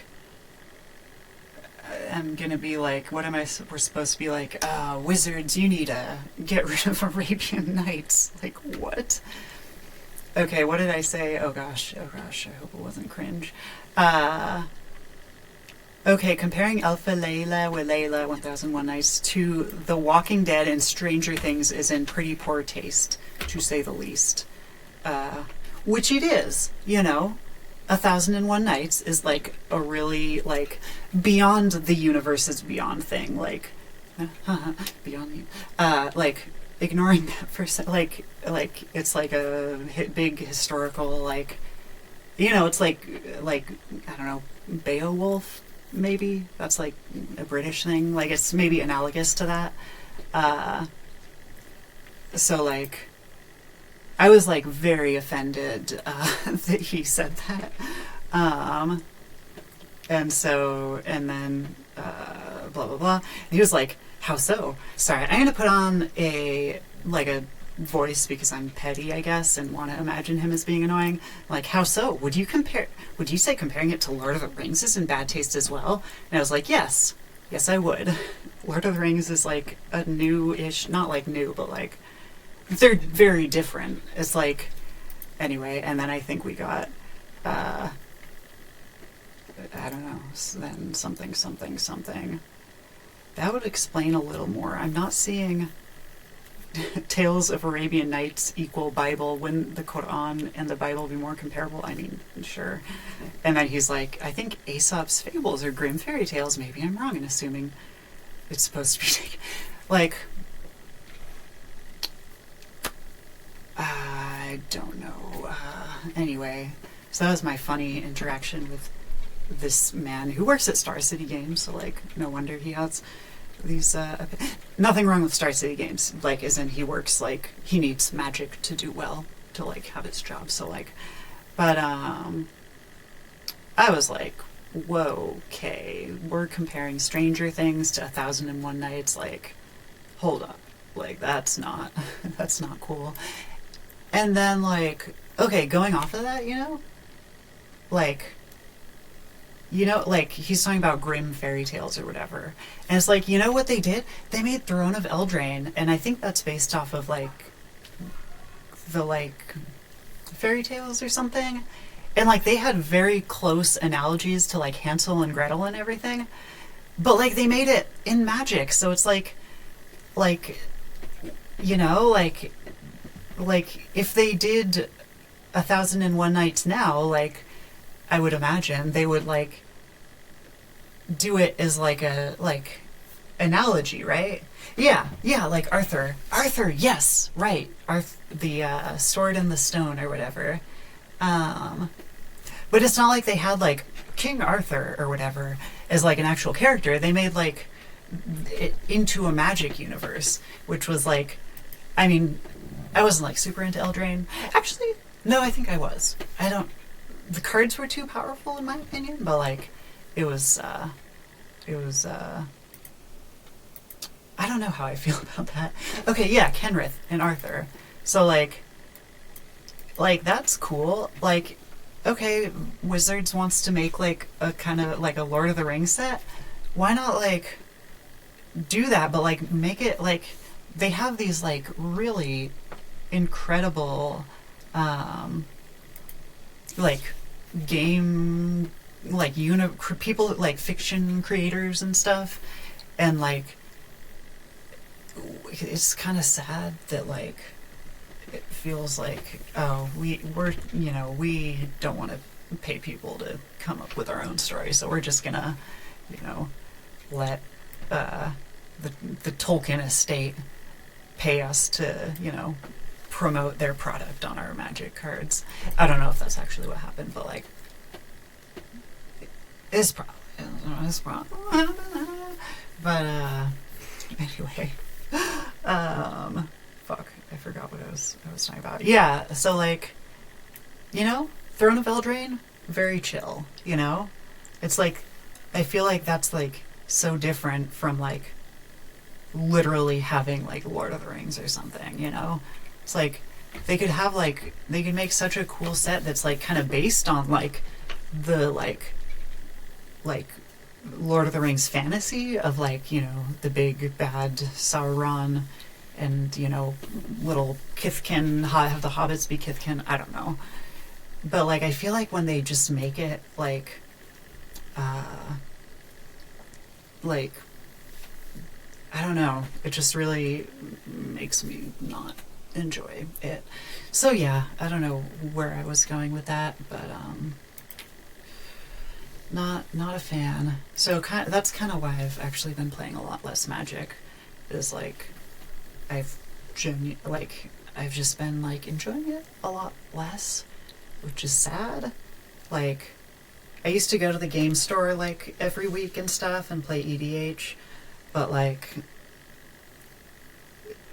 I just don't really have fun because, like, so many people are playing, like, Warhammer decks and whatever, like, like, Chun-Li or whatever, and it's like, that's like, I don't want to like I'm not saying that people shouldn't, but like I just don't have as much. I just don't like enjoy it really. It's like it just doesn't feel like the same game to me. And it like in it doesn't. It's not like the kind of game that I want to play, I guess, if that makes sense. So you know, much to Ben Blyweiss's opinion, yeah, Evelyn the Covetous. She is very covetous. Actually, let me hang on. What is she? I need to. Like, I feel like he thinks that like people are like who don't like Universes Beyond are like being, I don't know, are like not, they're just like being like wanting to complain about things or something, because he seems to think like that, like, oh, so well, you don't complain about Arabian Nights, so gotcha. And it's like, that's not like, that's just like how I feel, Ben. I don't like they think they can, it's like a logic thing. It's not, it's just like a enjoyment thing. Oh yeah, Scryfall. She's the Grixis, sorry, Maestros? Evelyn the Cove. The Covetous. Oh, she's a vampire rogue. Ooh. Okay, whenever Evelyn the Covetous or another vampire enters the battlefield under your control, exile the top card of each player's library with a collection counter on it. Enters the battle. Or another. Okay, once each turn you may play a card from exile. Hang on, sorry. Once each turn you may play a card from exile with a collection number on it. If it was exiled, by an ability you controlled, and you may spend mana as though remaining mana to cast it. Oh, that's pretty good. I feel like, I mean, you play with her, so I will defer to your, but like, the fact that you can play lands, it's, am I reading that right? The collection, you may play a card, yeah, so I think you can play lands with it. I feel like a lot of times, like, okay, I feel like the problem often with cards like this is that, like, okay, yeah, so, like, I feel like that gets around an issue that, like, so, like, let me see, what's that new, not new anymore, Scryfall, what's that card? It's like the so-called new version of Birthing Pod, but like not really. Colors blue, artifact,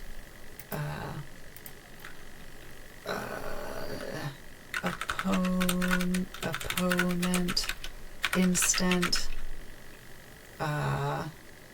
library. Let's see. Okay, I don't know if this is actually gonna. Oh, nope. Top card? Search. Okay, let's see if this works. Synthesis pod, there we go. Okay. This card, no offense if you like it, I don't want to, I'm not, this, I was so sad when this card came out, because I like saw it and I was like, oh my god, it's a blue version of Birthing Pod, holy shit. But then I read it, and okay, so 3 Phyrexian blue, 1 Phyrexian blue tap, exile a spell you control. Target opponent reveals the top card of their library until they reveal a card with mana value equal to 1 plus the exiled spell's value. Exile it, then that player shuffles. You may cast the card without paying its mana cost. Okay, so it's not exactly the same style of effect.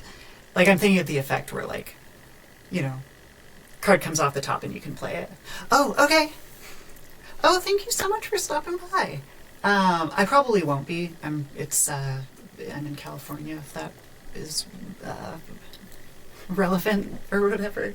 But yeah, thanks so much for stopping by.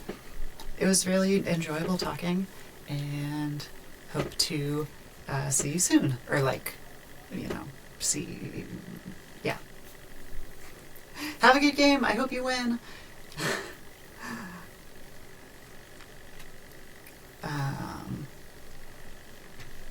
But Evelyn, oh yeah, okay, I'm just gonna continue even though you're heading out. A lot of times, like, these cards, like, you play the top of their library, but like, let's face it, your opponents aren't building decks that are synergistic to your own deck. So something like this especially, it's like, so if I exile a 2 mana cost spell, and then I get whatever 3 mana cost spell, like, my 2 mana cost spell is always going to be better for me than an opponent's 3 mana cost spell, because, like, I put this thing in my deck for a reason. Like, you might get lucky and get, like, a random thing, like, in a different color that has, like, some... But, like, in general, like, you play card, like, you want to play, like, if I'm just mad at Synthesis Pod, because I want it to be your own library, because that would have been so cool. It would have been so cool. Oh, it's so sad. Oh yeah, but I think Evelyn,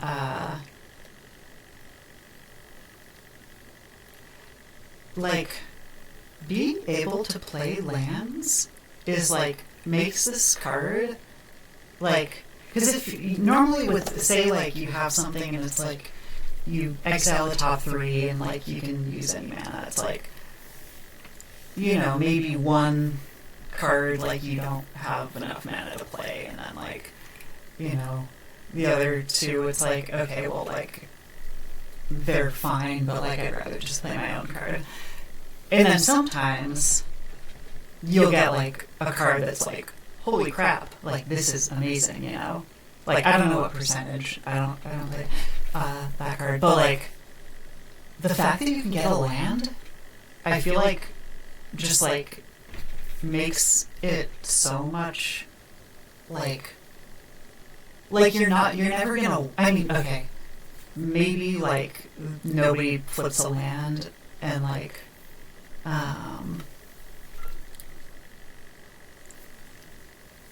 well, I guess the fact that you flip your own library is actually good. Okay, sorry, I should read cards before I talk about them, but, like, exile the top card of each player's... Okay, so you're generally, I'm totally guessing, but I'm gonna guess that you usually play your own card, but if you whiff, and, like, nobody has anything good, like, usually someone will have a land, like, probably, I feel like,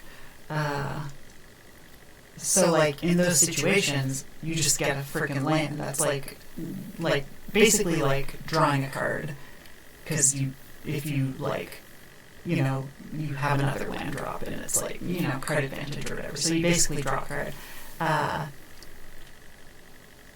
so, like, it's never going to be like, oh, I spent all this mana to cast a spell, and then, like, it, everything. I feel like there's a few cards I'm, like, trying to think of that, like, are like that. I can't think of them right now, though. Like, I feel like something like Atali? I don't think, because you don't have to... Oh my god, they made Atali Phyrexian? Oh my gosh, that is so sad. Wow. So, exile the top card of each player's, you may cast any number of spells. Okay, Atali's crazy because you can cast any number of them. But, like, imagine you could only cast one, and then, like, wow, I'm, like, totally changing everything. I should find a card that I'm actually, like, thinking about. But, like, imagine with Atali if, like, everybody does a land, like, that's just, like, terrible, Or, like, like, nobody has anything that's, like, that good. It's like, okay, cool, I get this, like, I don't know, Llanowar Elf or something. Because you don't get lands. However, if you're able to get lands, it basically makes like it impossible to whiff. I feel like I don't play the deck, but like, and the fact that every vampire enters, that is super cool. Actually, fuck. Now I want to make it Evelyn the Covetous deck. That's so good. Exit on the top card of each player's library with a collection counter. Once each turn, you may play a card from exile with a collection counter on it and spend. Oh, and you can spend any mana to cast it. I guess I was like, kind of thinking of like where it's like you get to play the lands, other people's lands, which makes it easier to play their spells. But then there's this clause, so that doesn't even matter anyway. But you get to play people's lands, which then gives you just more access to mana. So like, oh yeah, this basically makes it so that you like always get a land drop if you need it. That's pretty cool. Fuck. There's some cool cards. Man, I'm so sad that Synthesis Pod. Oh, I remember when it got spoiled, everybody was like freaking out, like, how is this, like, this is so overpowered. And I don't know if I'm pretty sure they didn't read it because, like, having it be the opponent, oh man, I'm so, like, maybe it would have been too broken if it was your own deck, but like, come on, Wizards. You know, it's not like you're searching, like, Birthing Pod, you search for the thing. Oh man, Synthesis Pod, I'm so sad. I wonder, hang on, let's see if, does anybody play it in EDH Shrek? I'm sure someone plays it. I shouldn't say does anybody, obviously people play it. I don't want to shit on it if it's like somebody's favorite card or something. But,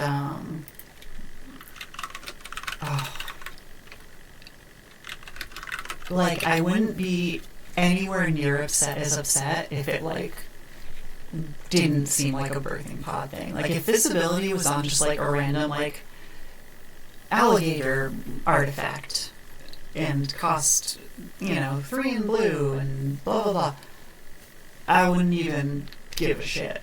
But the fact that they wasted a blue version of Birthing Pod on this, oh, so sad.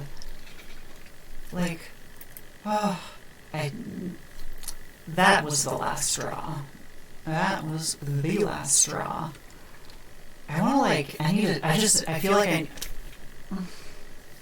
sorry, I'm, like, seeing all these Universes Beyond cards, and it's making me sad. Oh, man. Oh, Rashmi and Ragavan teamed up. Wait, wouldn't Ragavan team up with Carrie?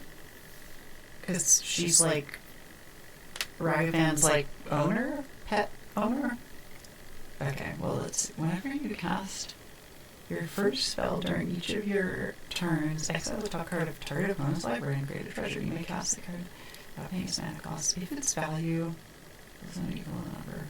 If you don't cast it this way, you may cast it this turn. Oh, so you can cast it. Okay. Another change that Wizards has been doing that I do not like is the thing where, like, you exile opponents' cards from their library. Like,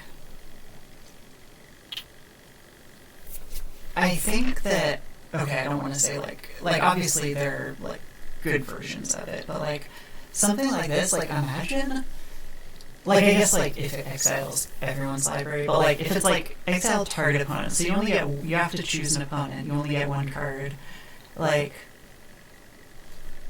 I don't really like this design because, like, you know, you choose the opponent who has the most similar deck to you and just, like, kind of hope that it's not a land, first of all, because you have to cast it, and then also, like, has a bunch of conditions. Like,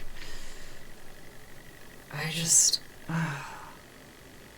if this was your own deck, that would be sick. Like, that would be so fun. Like, Rashmi, sure. Rashmi, let's see. She was on her own thing. Or you cast reveal the top card of your library. If it's a long spell converted mana costs less than that, you may cast it. You don't put it in your hand. Like, I feel like changing it from your library to target opponent's library just like makes it so much less interesting. Because with Rashmi, you can really like build a deck around her, like around her ability. You know, like a lot of like top deck manipulation.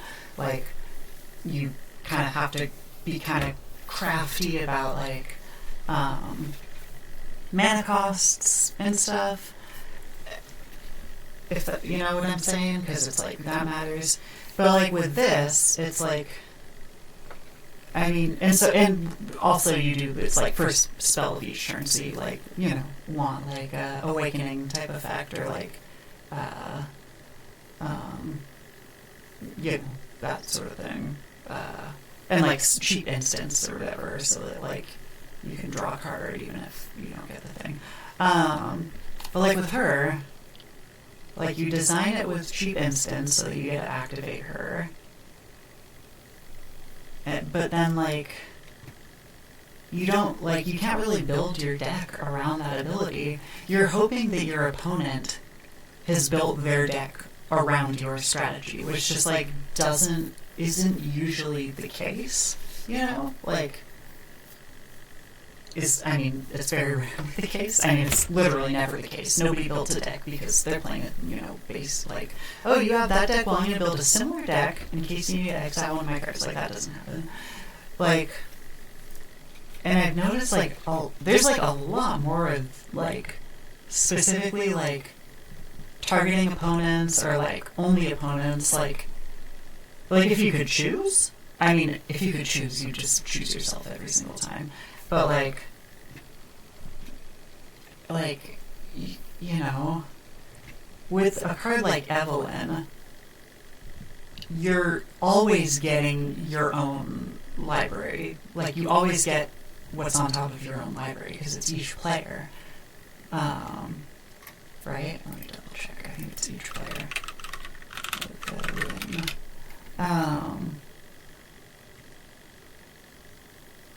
Each player's library. So, like, you're always basically drawing a card. Like, you're actually kind of literally drawing a card. Wait, that's actually really good. Holy wait. Exile? Never? Is, like, if I'm reading this right, as long as she's in play, you can just, like, once a turn, play one of the exiled cards? That's, like, really good.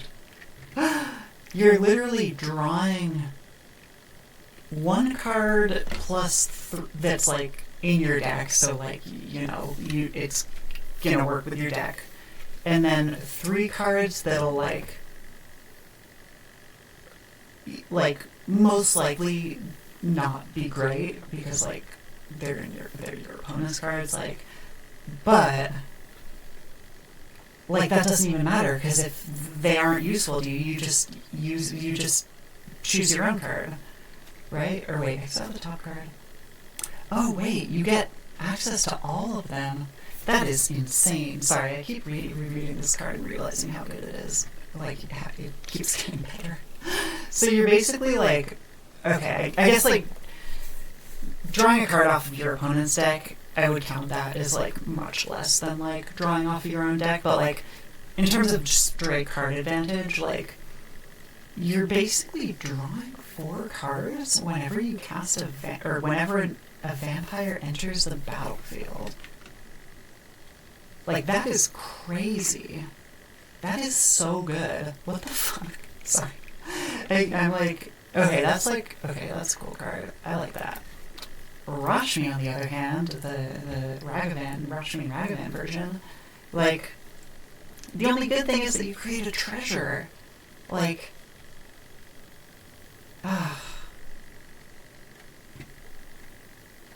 and you don't even get the, like, mana thing. Like, this is like, man, that is so disappointing.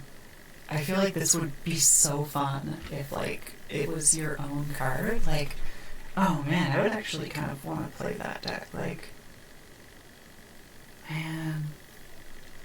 Oh, now I'm sad. I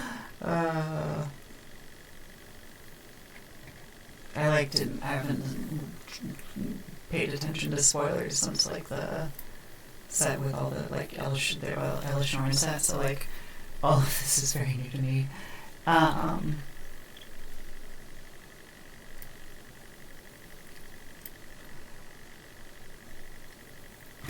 man, wow, I'm so sad about that.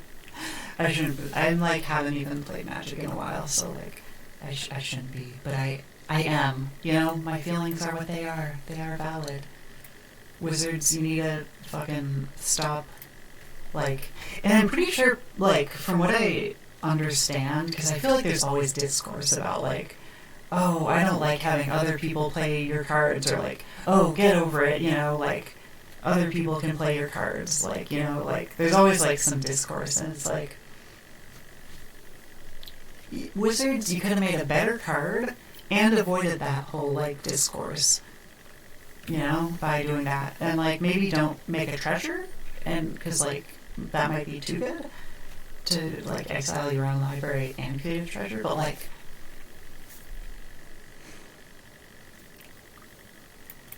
yeah. Yeah, then you're getting around the whole like, you know, people not liking other people using their cards thing. Like, I used to kind of be like, oh, get over it, you know, like, not that extreme, but like, you know, like, like bribery type effects, like, I've never really had a problem with that. But like, I kind of sympathize with people who do, because like, if I'm playing with friends, like close friends, I'm like, yeah, bribe me all the fuck you want, but like, if I'm playing at a shop and like, I don't know where people's hands have been, and they're like looking through my library or whatever, like, do they like, you know, not as big a fan. Like, what if they're eating, you know? I guess you kind of just have to be like, I do not want you to touch my library, but you're playing a bribery, so like, how do you deal with that? Wow. Man, so many deep thoughts. Wow, so deep. So deep. Anyway,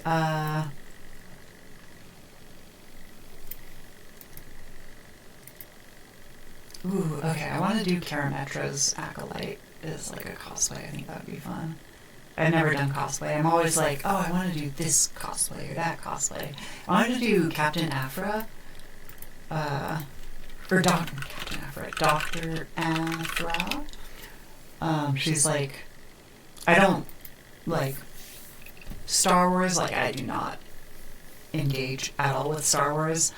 Other than the Dr. Afra comics, like, who I love. She is awesome. Like, it's one of my favorite comic books, and I like do not pay attention to, like, I don't watch any other Star Wars, but like I kind of like, she would be cool to cosplay.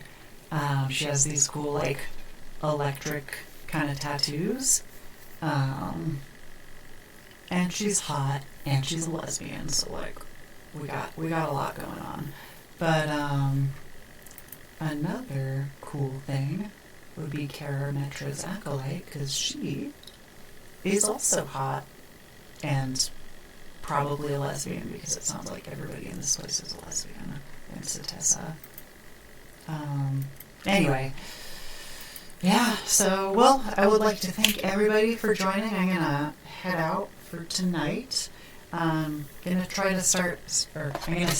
start trying to stream more often, again, because I kind of fell off of that because I stopped getting new magic cards. That was like my thing, is like opening magic cards on stream. So like, what was it called? I forgot what I was going to say.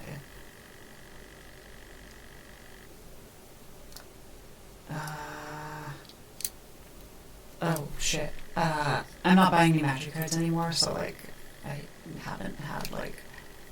So I'm looking for other stuff to stream. I enjoyed just talking and hanging out. That was actually fun. I have to. It requires to have someone is engaged and lovely to speak with. Is King Cassinder? Cassinder.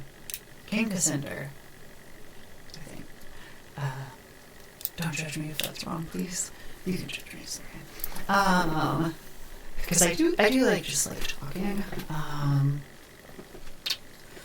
There's always video games, but like I'm not good at like I see like people like who like are like talking and like playing video games, and like I just like that's crazy to me. Like I can't multitask like that.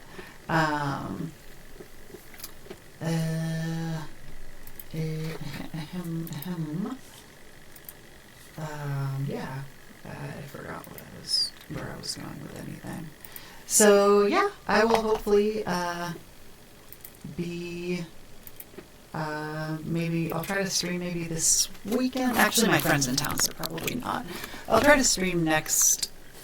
I am hopefully going to LA next Thursday, so hopefully I won't be able to stream. But if I can't go to LA, then I'll try to stream next Thursday. Alright, thanks everybody for joining. I'd like to thank my loyal fans for, coming out to support me, as a celebrity. It's just life, it's hard, it's hard out there. You know it's hard out here for So a yeah. Anyway, okay. We're good. We're done, I guess. Alright. Good night.